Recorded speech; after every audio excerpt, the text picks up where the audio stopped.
Yeah, that, No, no, no, no. I don't like that. Huwag kang iling-iling. Para bang pinagtatawanan mo kami rito. Don't that do is that. true. Magpakita po kayo ng dokumento to prove na nung 2018 pa blacklisted na sila.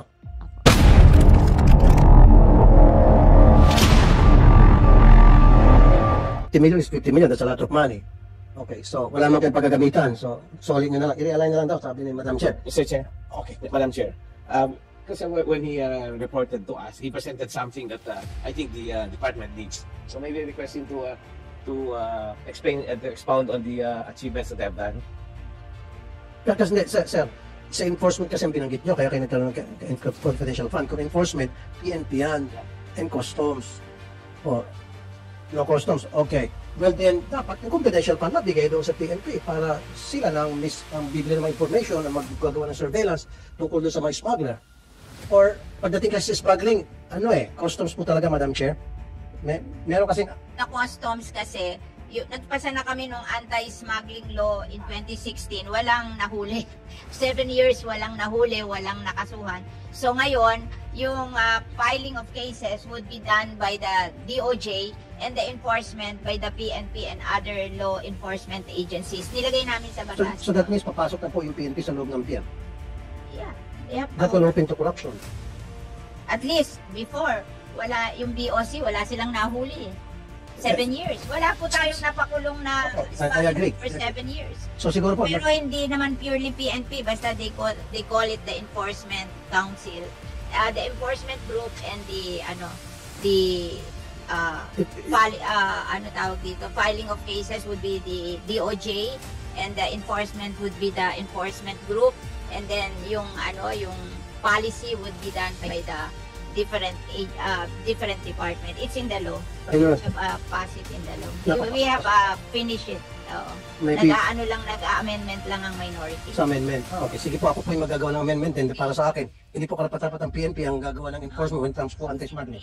Hindi lang Kasi po, in the past, may experience na po na nalubog lang po sa korupsyon. Nung po pinanghimasukan yung PNP, ginamit po ng Presidential Anti-Smuggling Group. Nandun po yung PNP, nagkagiwang-giwang, lumakas lalo yung smuggling. Kasi yung mga polis, hindi naman po sanay pag-iimbestiga sa smuggling. Ang sanay po police to solve crime. Sign lahat sa Bureau of Customs, walang na-prosecute. And just a matter of, Namin, tama po. parang may Iniisin na po siguro yung mga tama doon, magtatanggal yung mga korap, pero dapat talaga sa customs because they know customs law. The PNP doesn't know anything about customs tariff and law. the law enforcement will be done by the DOJ. They know that Siguro sa pagsampa ng kaso po. enforcement lang ang Kasi pag sa ulihan, hindi naman po alam ng mga polis yung customs tariff. Conflict of interest po yung customs kasi sila yung sa kanila sila kausap ng mga smuggler tapos sila mag-enforce kaya ayaw na namin sa kanila. Okay, sige po. Now, called exam facility for Agri-Cepa. Yung sa Bulacan, tama ba? Sa Bulacan? Saan po? Yung sa CEPA. Okay. Nabigay yung contract sa Roadlinks. Roadlinks Tracking Service. Cold storage po ang pinag-usapan natin dito. And yet, binigay nyo sa isang kumpanya ng specialty eye tracking. Roadlinks. Opo, yung sa first border. Yung first border facility po na ginawa sa Bulacan, it was hinanap po yun ng abono, yung abono party list on agriculture, and they found someone who donated the land for 25 years to build the first border facility. We did not buy, and they will not operate. DA will operate. They just lend the land for use of rock for 25 years, renewable for another 25 years kasi walang land sa port. So doon na po, nagpahiram siya ng lupa, and then we will build our first border facility then that will be operated by DA. Nagpahiram lang siya ng lupa. Kaya nga po, Roadlinks ang naibigay yung kontrata sa Roadlinks tracking. Pero siya po, yung Roadlinks po ay tracking service. Yeah, but Siya po yung mamamahala. Pinahiram niya yung lupa niya sa gobyerno. Parang use of rock agreement. Wala pong irerenta ang gobyerno. Okay. They will just build the first border facility there. And that will last for 25 years, renewable for another 25. Okay, yun po, ang second point kasi dito, Madam Chair, 50 kilometers ito away from the nearest port. So, bakit hindi na lang sana maghanap na malapit-lapit sa port? Now, Bigay ng ng libreng lupa near the port. Napakamahal ng lupa near the port. Ito, pinahiram niya ng libre. And then, tawag doon, kasi po yung first border facility has to have a parking lot and has to have a laboratory. So that yung papark doon, matetest sa laboratory kung magpapasok ng animal disease, di ba? Yung sa Sebastian, pwede namin makita yung memorandum of agreement with Pacific Road Link. Yeah. Yung bayo ang kanya. Animal Ay, industry. sorry. Bye pala, sorry. Bye, Bureau Yes, of po. Animal Industry. Pwede makita yung, yung MOA? Senator, for clarification lang po, it is a memorandum of understanding pa lang po. Wala. Yung MOU? Yes po. Yeah, pwede makita yun. Po. Yes. Kasi nakita ko na yung reason kung bakit libre nga yung lupa niya pero tracking niya ang gagamitin. Are not required to use this tracking. Kaya po gusto ko makita yung gusto ko makita yung MOU. Kasi baka naman obligahin yung mga may-ari ng container na tracking ang gagamitin. Senator, we will provide po the copy of the MOU to the COMSEC. Meron bang to? May experience ba to sa cold storage? Etong Pacific?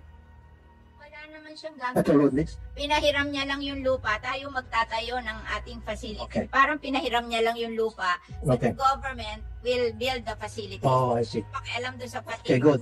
Kasi we went there to, di ba? To a ground break, di ba? Oo. Okay. Hindi siya kasali. Basta pinahiram niya lang yung lupa, we will build the facility and the DA will operate the facility. Correct. As long as hindi po i-require, tulad ng sabi niya po, sana hindi talaga niya require yung mga mayar ng container na gagamitin yung truck niya, parang exclusive. So that's why I need to see the MOU to make sure. Kasi sabi niya, what's in it for me? Diba? So baka yun na yung kapalit na tracking niya. Kasi tracking service po siya. Naghanap ang yung ating pong party list abono, sila naghanap kasi sila affected. Yung mga yung mga livestock farmer na nagkasakit ng ASF. Kaya nakapasok ang ASF sa Pilipinas kasi wala tayong first border facility. And ang first border facility is will prevent, kasi may laboratory yun, will prevent the entrance of ASF and bird flu and other diseases. And it will not only be built in Bulacan. There will be one built in Cebu and another one in Davao City. Tatlo pong first border facilities. And I just want to inform the Senator that we are the only one in Asia without a first border facility. Kaya kailangan... I don't have any problem with that doon yung border facility. Ang sa akin lang po, tinatanong ko lang yung makikinabang siya. makikinabang siya at yung MOU. Yun lang po kailangan ko. Tinatanong ko and he's willing to give it to us. Okay, thank you. That's all, Madam Chair. And I thank everyone. Okay, thank you very much, Senator Tulfo. And now we recognize Senator Risa. Salamat po, Madam Chair. Magandang hapon po sa lahat. Pasensya na lang sa boses ko. Inubo ako sa lamig ng DILG budget hearing kahapon. Anyway po, unang tanong ko po kay Yusek Sombilla or kung sino yung dapat sumagot. Kahapon po sa Taguig, sinabi ni Presidente na sinampahan na ng kaso ang 5 kumpanya na may kinalaman sa rice smuggling. Maaari bang malaman yung mga detalye nito? Ilang tonelada po ba ito? At sa laking ito, kaya ba sana nilang manipulahin nga ang presyo? O baka naman may mas malaki pang isda na hindi pa nahuhuli? Madam Chair, Senator Risa, customs po ang nakakaalam dito sa operation po ng yung smuggling ng rice po. So, I don't know if BPI or ASEC Layu would know any of this information that po. Salamat, Yusek. So, Madam Chair, pwede kayang tanungin si ASEC Layu dahil DA ang primary stakeholder dito. Imposible namang walang alam or walang ipinaalam ay yung law enforcement sa department. Yes, Right now, ma'am, we are coordinating with the Department of Justice dun sa final na cases ng BOC regarding dun sa 4 na milling company na suspected of smuggling yung ma'am, yung nahulihan ng smuggled rice during the past few weeks. Smuggled rice po o smuggled palay? Tapos imimili nila? Smuggled rice, ma'am, ang nakita, ma'am. Alam niyo na po ba from DOJ kung ilang tonelada nire-represent itong 4 na kinasuhan na? Actually, kahapon lang po kami nagkausap ng DOJ and we're working on it right now, ma'am. The details we can submit accordingly po. Yes, please, to the committee through our chair. Sa magnitude ng mga tonelada, kung may approximate sense kayo, kaya ba sana nilang manipulahin ang presyo? May impression na po bang ibinigay ang DOJ sa inyo or meron na ba kayong impression sa, kung kunyari sa track record ng 4 na milling company na yan, magkano kaya, ganong karaming tonelada kaya represented yung silang 4? We can ano ma'am na volume po, relative malaking volume yung mga nahuli, kaya lang I cannot specifically answer if it will affect yung or disrupt yung market forces. Pero dun sa description na malaking volume, so at the very least, kung hindi man i-disrupt yung market, i-manipulate yung price, ano yung pwedeng epektong gawin nila or artificially likain sa market kung malaking volume sila?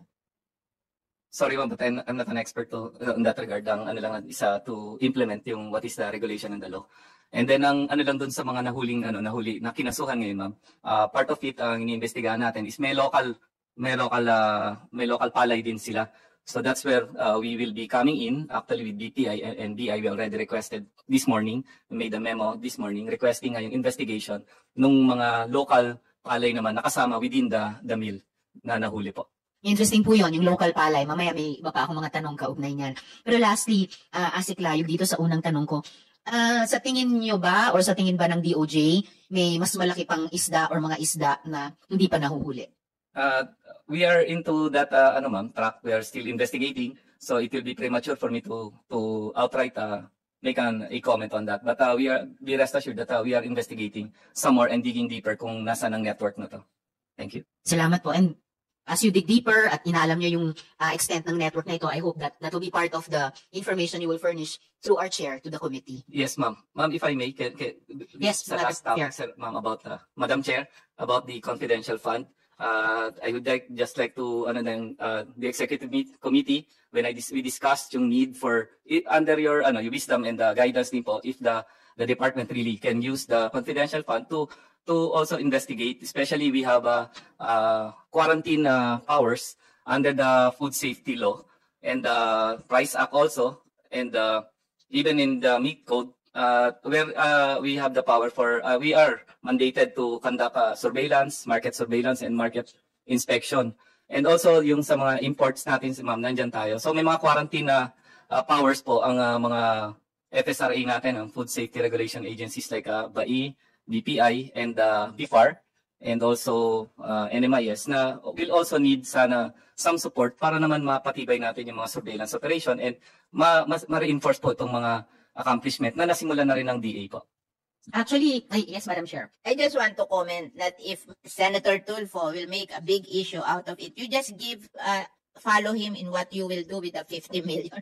I don't want to be answering Senator Tulfo because of your 50 million allocation. You be creative and give him the benefit of having that 50 million realigned.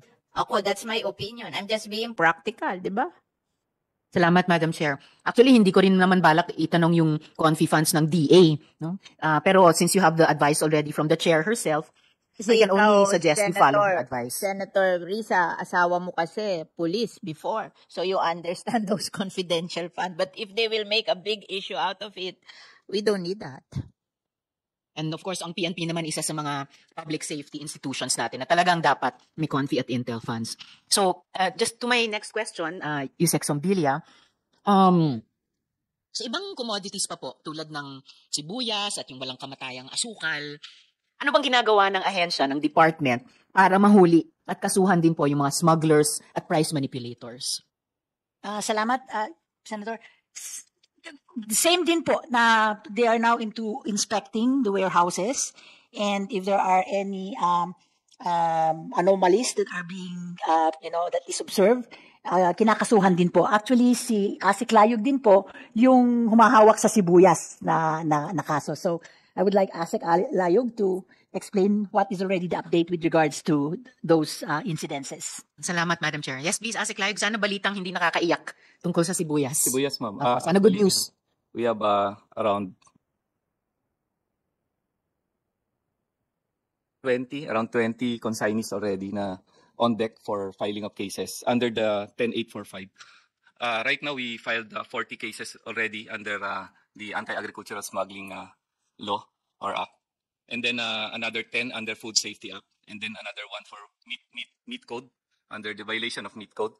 So lahat po ng yan nakasala ngayon for resolution sa various RTC, various local prosecutor's office like Bataan, Subic, Bataan, Manila, and Batangas po, ma'am. So we're also coordinating with the Special Prosecutor Office na ginawa ng DOJ, specifically designed to handle smuggling cases po. Salamat po. And what about asukal na pinag-initan namin ni Minority Leader Coco Pimentel ng 2 beses in the space of just less than a year? Yes, ma'am. All the sugar apprehensions, around 9,000 metric tons all in all. We already have filed some of it already sa ganun uli, ma'am, in the same process. Although there are some hitches kasi merong kanya-kanya interpretation each local prosecutor. So kuminsan ang is dismissal because of lack of authority pag kami ang nag-file, ang DA ang nag-file. So we are trying to rectify yung yun, and then we already inputted that inputs also sa revision nung bill for agricultural smuggling, man. Salamat po.